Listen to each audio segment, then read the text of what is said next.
Hello everyone, welcome to my channel Purnima star achiever. आज का हमारा टॉपिक है भिन्न फ्रैक्शन। सीटेट की दृष्टि से बहुत ही महत्वपूर्ण टॉपिक है, क्योंकि चाहे वो पेपर फर्स्ट हो या सेकंड हो, भिन्न से क्वेश्चन आते ही आते हैं। इसलिए मैंने सोचा क्यों ना आज इस टॉपिक को हम अच्छे से कंप्लीट कर लें, जिससे हमको अपने पेपर में क्वेश्चन को सॉल्व करने में कोई समस्या ना हो।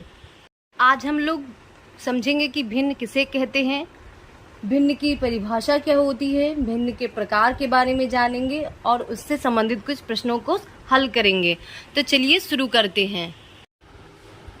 तो चलिए हम लोग सबसे पहले भिन्न की परिभाषा को समझते हैं। संख्या के एक निश्चित मान को भिन्न कहते हैं। संख्या के एक निश्चित मान को भिन्न कहते हैं। हम इसको दूसरी परिभाषा से भी समझ सकते हैं। भिन्न वह संख्या है जो किसी पूर्ण के एक भाग को दर्शाती है। भिन्न वह संख्या है जो किसी पूर्ण के एक भाग को दर्शाती है। उदाहरण से हम समझते हैं, जैसे 2/3, 3/5, 5/7 आदि, ये सारी भिन्न हैं। एक बार हम भिन्न की परिभाषा को फिर से समझ लेते हैं। संख्या के एक निश्चित मान को हम भिन्न कहते हैं, या हम दूसरी परिभाषा को भी जान सकते हैं। भिन्न वह संख्या है जो किसी पूर्ण के एक भाग को दर्शाती है। मैं आशा करती हूँ कि आप सभी को भिन्न की परिभाषा समझ में आ चुकी होगी। हम लोगों ने भिन्न की परिभाषा क्या होती है, भिन्न किसे कहते हैं, ये जान लिया है।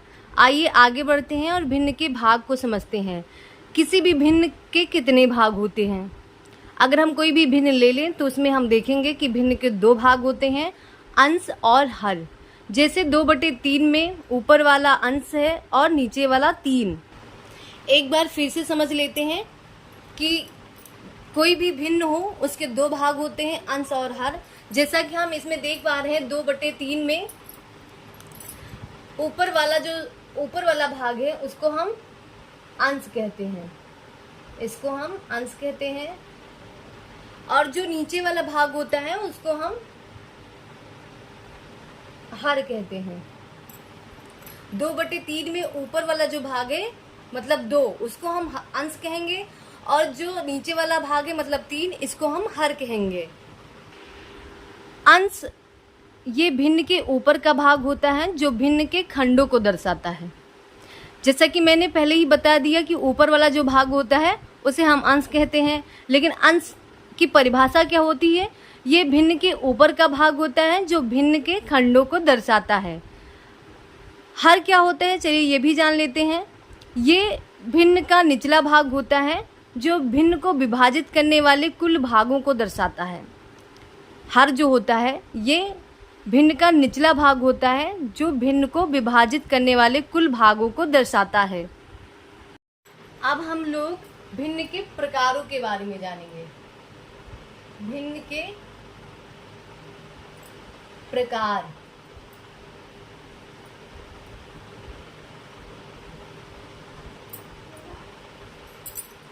पहला है साधारण भिन्न। पहला है साधारण भिन्न। साधारण भिन्न। दूसरा है संयुक्त भिन्न। संयुक्त भिन्न। तीसरा है मिश्रित भिन्न। मिश्रित।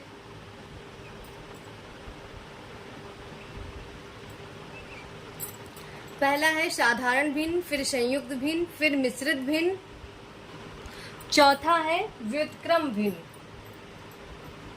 व्युत्क्रम भिन्न। पांचवा है सतत भिन्न। सतत या वितत। सतत या वितत भिन्न।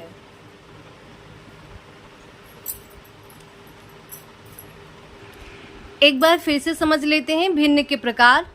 पहला है साधारण भिन्न, फिर संयुक्त भिन्न, फिर मिश्रित भिन्न, फिर व्युत्क्रम भिन्न, फिर आता है सतत या वितत भिन्न।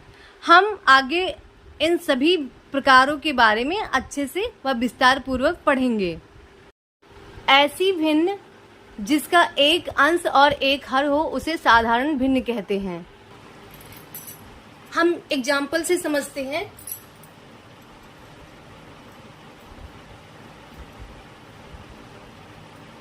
जैसे 2/3, 2/6, 5/4, 7/4, 3/7 या 7/9। ये सब सिंपल फ्रैक्शन है, मतलब इसमें एक अंश है और एक हर है। साधारण भिन्न सिंपल फ्रैक्शन, ये दो प्रकार के होते हैं। पहला उचित साधारण भिन्न, दूसरा अनुचित साधारण भिन्न।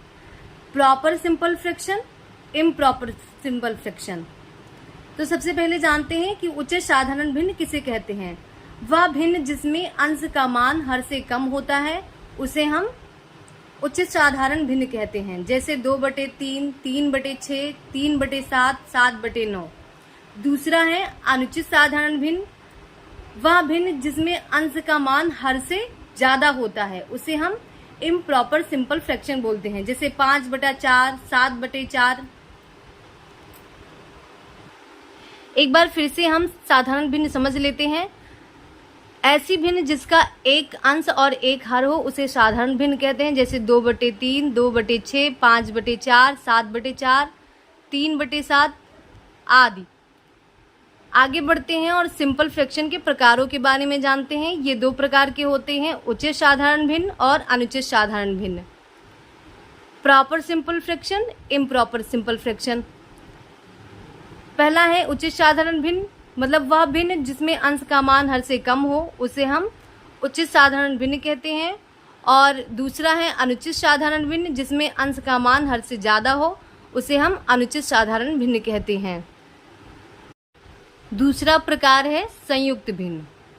हम लोगों ने साधारण भिन्न के बारे में जान लिया है, अब आगे बढ़ते हैं और संयुक्त भिन्न के बारे में जानते हैं। ऐसी भिन्न जिसमें एक भाग पूर्णांक तथा दूसरा भाग साधारण भिन्न हो उसे हम संयुक्त भिन्न कहते हैं। ऐसी भिन्न जिसमें एक भाग पूर्णांक तथा दूसरा भाग साधारण भिन्न हो उसे हम संयुक्त भिन्न कहते हैं। इस परिभाषा को हम उदाहरण से समझते हैं। जैसे फॉर एग्जाम्पल 3 सही 2/5। इसमें हम देख पा रहे हैं 3 + 2/5। इसमें 3 पूर्णांक है और 2/5 ये साधारण भिन्न है। साधारण भिन्न है। 3 सही 2/5 में 3 जो है वो पूर्णांक है और 2/5 साधारण भिन्न है। और भी हम एग्जाम्पल देख लेते हैं। 2 सही 1/3, 4 सही 1/5, 5 सही 2/7। ये सब कौन से भिन्न है? संयुक्त भिन्न है। एक बार फिर से हम संयुक्त भिन्न समझ लेते हैं। ऐसी भिन्न जिसमें एक भाग पूर्णांक तथा दूसरा भाग साधारण भिन्न हो उसे हम संयुक्त भिन्न कहते हैं। फॉर एग्जाम्पल 3 सही 2/5, इसको हम समझ लेते हैं। यहाँ पे 3 पूर्णांक है और 2/5 साधारण भिन्न है। इसके कुछ और एग्जाम्पल हैं, जैसे 2 सही 1/3, 4 सही 1/5, 5 सही 2/7। हम लोगों ने साधारण भिन्न और संयुक्त भिन्न के बारे में जान लिया है। आइए आगे बढ़ते हैं और मिश्रित भिन्न के बारे में जानते हैं। ऐसी भिन्न जिसका अंश भी भिन्न के रूप में हो और हर भी भिन्न के रूप में हो तो उसे हम मिश्रित भिन्न कहते हैं। आइए हम उदाहरण से समझते हैं। जैसे 2/3/3/5, 7/9/7/4 TC। ऐसी भिन्न जिसका अंश भी भिन्न के रूप में हो और हर भी भिन्न के रूप में हो उसे हम मिश्रित भिन्न कहते हैं। जैसे 2/3/3/5, 7/9/7/4, ये सब मिश्रित भिन्न हैं। अगला है व्युत्क्रम भिन्न। किसी भी भिन्न के अंश व हर को आपस में बदल देने पर जो भिन्न प्राप्त होता है उसे हम व्युत्क्रम भिन्न कहते हैं। जैसे 2/3 एक भिन्न है तो 3/2 को 2/3 का व्युत्क्रम भिन्न कहेंगे। एक बार फिर से समझ लेते हैं। किसी भी भिन्न के अंश व हर को आपस में बदल देने पर जो नया भिन्न प्राप्त होता है उसे हम व्युत्क्रम भिन्न कहते हैं। जैसे 2/3 एक भिन्न है तो 3/2 को 2/3 का व्युत्क्रम भिन्न कहेंगे। पांचवा है सतत भिन्न। ऐसी भिन्न जो कई भिन्नों के समूह से बनी हो, ऐसी भिन्न जो कई भिन्नों के समूह से बनी हो उसे हम सतत भिन्न कहते हैं। जैसे 1/1 - 1/2 - 1/2 - 1/2, ये कैसी भिन्न है? सतत भिन्न है। मतलब ये कई भिन्नों के समूह से निर्मित है, इसलिए इसको हम सतत भिन्न कहते हैं। हम लोगों ने भिन्न की परिभाषा, भिन्न के भाग और भिन्न के प्रकार के बारे में अच्छे से जान लिया है। अब हम लोग भिन्न से संबंधित कुछ प्रश्नों को सॉल्व करेंगे। पहला क्वेश्चन है 5/13, 3/13, 7/13 और 9/13 में सबसे छोटी व सबसे बड़ी भिन्न कौन सी है? तो चलिए सॉल्व करते हैं। सबसे बड़ी भिन्न, सबसे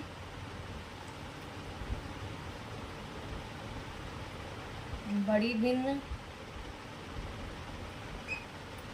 9/13, सबसे छोटी भिन्न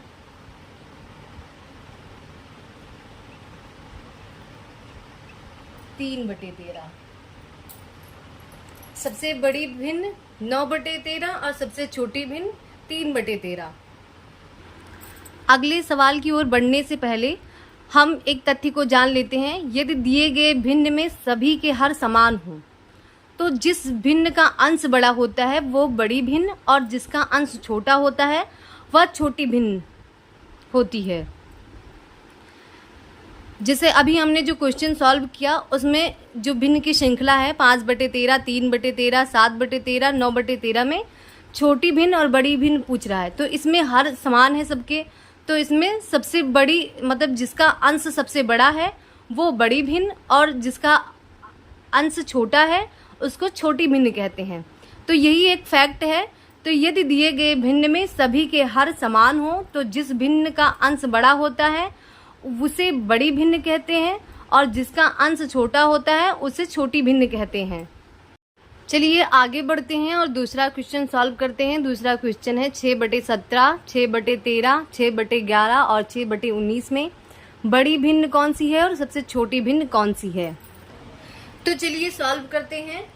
6/17 और 6/13, 6/11, 6/19 में सबसे बड़ी भिन्न है वो है 6/11, 6/11 और सबसे छोटी भिन्न है 6/19। तो इस सवाल से एक तथ्य निकल के आया, यदि दिए गए भिन्न में अंश समान हो तो जिस भिन्न का हर छोटा होता है उसे हम सबसे बड़ी भिन्न कहते हैं और जिसका हर बड़ा होता है उसे हम सबसे छोटी भिन्न कहते हैं। जैसे हम देख पा रहे हैं कि 6/17, 6/13, 6/11 और 6/19 में सभी का अंश समान है।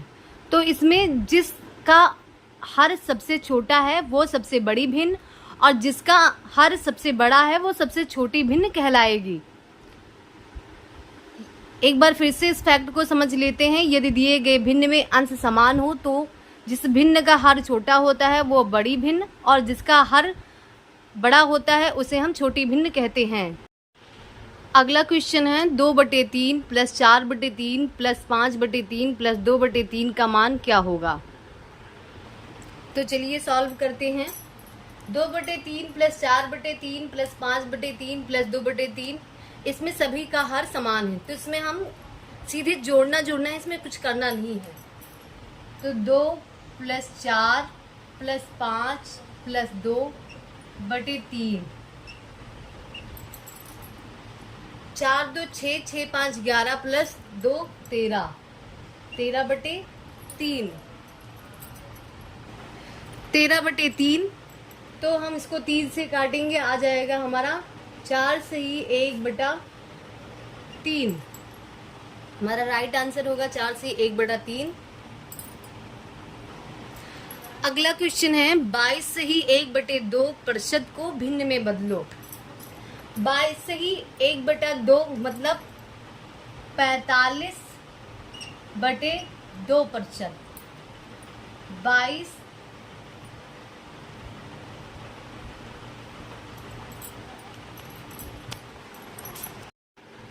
अगला क्वेश्चन है 22 सही 1 बटे 2% को भिन्न में बदलो। तो चलिए बदलते हैं। सबसे पहले हम 22 सही 1 बटे 2 को लिख सकते हैं 45 बटे 2%। 22 दूना 44 प्लस 1 45, 45 बटे 2%। अब हम इस प्रतिशत को हटाने के लिए हम इसमें 100 से भाग देंगे। तो 45 बटे 2 बटे 100 बटे 1। तो हम बाहर से बाहर का गुणा करा लेंगे और अंदर का अंदर से। तो 45 को 1 से गुणा कराएंगे तो 45 आ जाएगा, और 100 को 2 से गुणा कराएंगे तो आ जाएगा 200। 45 बटे 20 आया। अब इसको हम 5 से डिवाइड करते हैं। 5 9 45,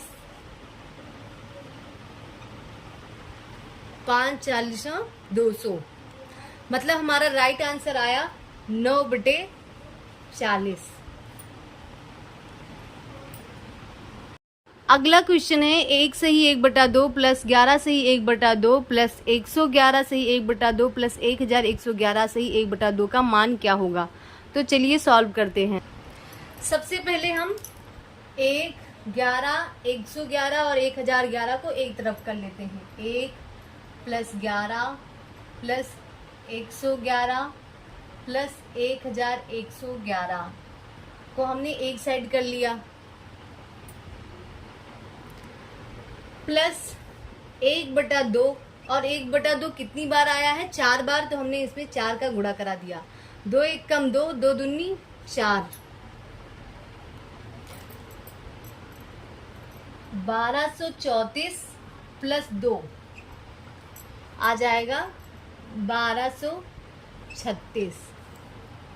हमारा राइट आंसर हो गया 1236। एक बार फिर से समझ लेते हैं।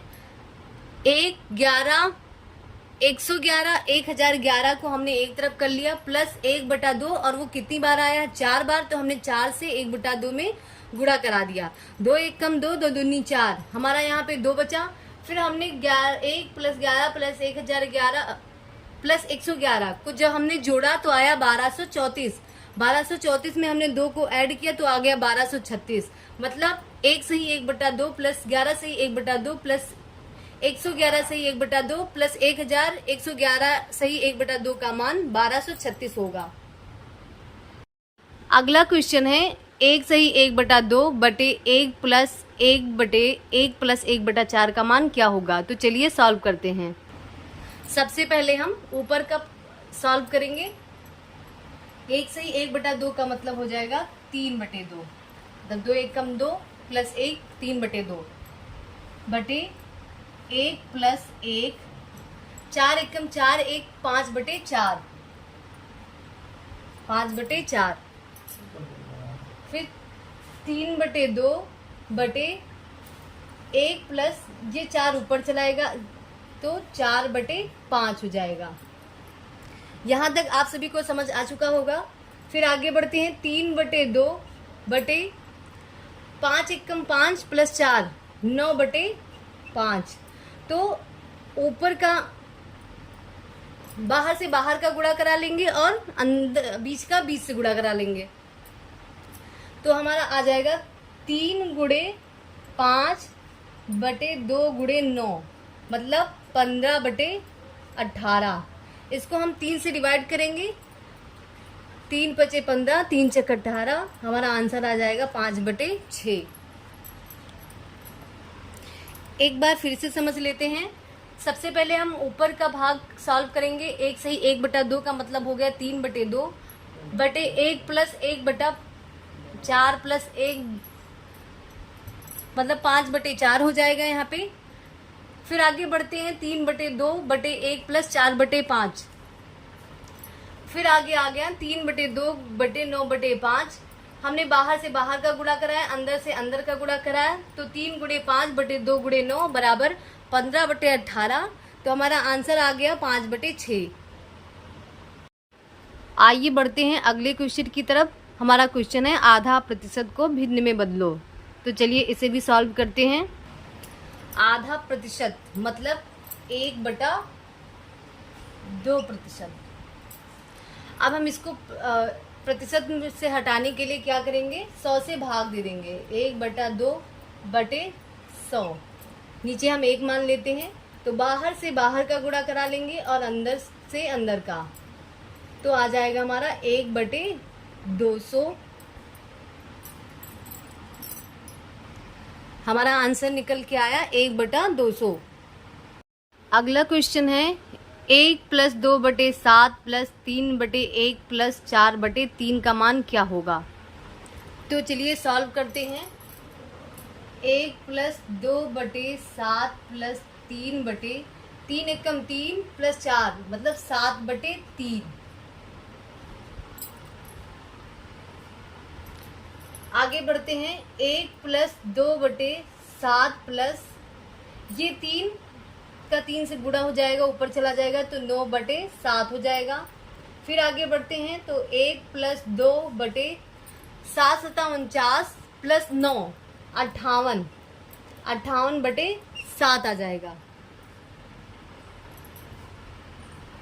फिर आगे बढ़ते हैं 1 प्लस ये 7 का यहाँ ऊपर गुणा हो जाएगा तो हो जाएगा 14/58 14/58। आगे बढ़ते हैं तो 58 + 14/58 आ जाएगा 72/58। मतलब इसको 2 से काटेंगे तो आ जाएगा 36/29। हमारा आंसर निकल के आएगा 36/29। चलिए आगे बढ़ते हैं और नवा क्वेश्चन सॉल्व करते हैं। हमारा क्वेश्चन है 7 सही 1/2 + 77 सही 1/2 + 777 सही 1/2 + 7777 सही 1/2 का मान क्या होगा। तो चलिए सॉल्व करते हैं। सबसे पहले हम 777 + 777 + 7777 को एक तरफ जोड़ लेंगे, प्लस 1/2 और 1/2 कितनी बार आया है, 4 बार, तो 4 बार हम 4 से गुणा करा देंगे। 2 एकम 2, 2 दूनी 4। इन सबको हम जोड़ेंगे तो आ जाएगा 8638 + 2। तो हमारा आंसर निकल के आएगा 8640। अगला क्वेश्चन है 1 - 1/2 + 1/3 का मान क्या होगा। तो चलिए सॉल्व करते हैं। 1 - 3 दूनी 6, तो 3 + 2 बराबर 1 - 5/6। तो 6 एकम 6, 6 - 5/6 बराबर 1/6। मतलब 1 - 1/2 + 1/3 का मान हो जाएगा 1/6। आज हम लोगों ने भिन्न की परिभाषा, भिन्न के भाग, भिन्न के प्रकार और भिन्न से संबंधित कई प्रश्नों को सॉल्व किया। मैं आशा करती हूँ कि आज का ये टॉपिक और इससे संबंधित जो प्रश्न मैंने करवाया वो आप सभी को बहुत अच्छे से समझ आ चुका है और आप अपने प्रश्न पत्र में आए हुए प्रश्नों को बहुत अच्छे से सॉल्व कर पाएंगे और अपनी परीक्षा में बहुत ही अच्छे नंबर लेके आएंगे। ऐसे ही मेरे वीडियो को पाने के लिए मेरे चैनल को सब्सक्राइब कर लीजिए, बेल आइकन प्रेस कर लीजिए, जिससे मेरी वीडियो की नोटिफिकेशन आप सभी तक पहुंचती रहे। मेरे वीडियो को लाइक कर दीजिएगा और कमेंट में ज़रूर बताइएगा कि मेरा वीडियो आप सभी को कैसा लगा। धन्यवाद।